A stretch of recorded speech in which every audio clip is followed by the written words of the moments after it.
This instructional video is designed to show you how to find the molality of components of a solution.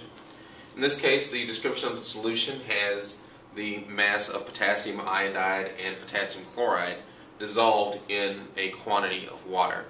And we're asked to find the molality and mole fraction of these two components. First step then is to convert our grams to moles. So for potassium iodide, we have 5 grams, and we're going to divide by the molecular weight, which is 166 grams per mole. For the potassium chloride, we have 10 grams, and we'll do the same thing. Its grams per mole is 74.55.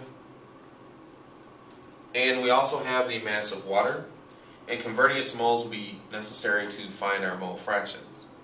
So for water, we have 85 grams of water to be divided by its molecular mass of 18 grams per mole. So the values we get out then are 0.030 moles of potassium iodide. We find that we have 0.134 moles of potassium chloride, and finally 4.72 moles of water. So we'll want to retain this information for the final step, and we'll be using this information plus the mass of water for the first question, which was the molality. So to find these molalities, we'll take the number of moles that we have and divide by the mass in kilograms.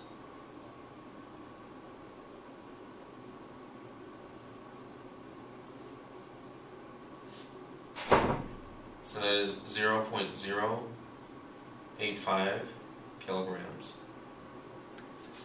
for both of these.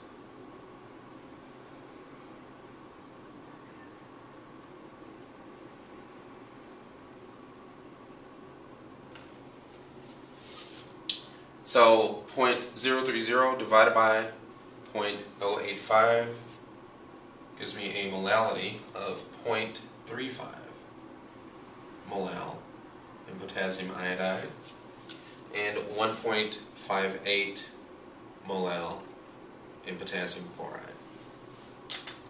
So these are our results for the molalities. And now we want to find the mole fraction.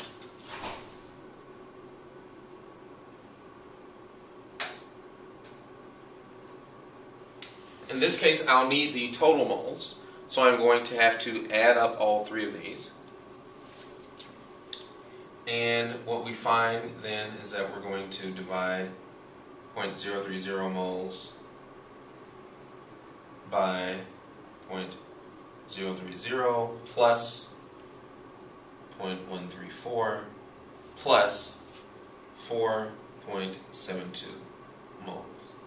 This gives us a mole fraction for the potassium iodide equal to 0.006. We do the same thing here, 0.134 moles divided by 0.030 plus 0.134 plus 4.72, and this gives us a mole fraction for our potassium chloride of 0.027, and finally for the water, 4.72 moles divided by 0.030, 0.134, and adding in the 4.72, and this gives us a mole fraction for the water that's equal to 0.966. So with a little bit of effort on our unit conversions, we're able to determine mole fractions and molarities. in this multi-component solution.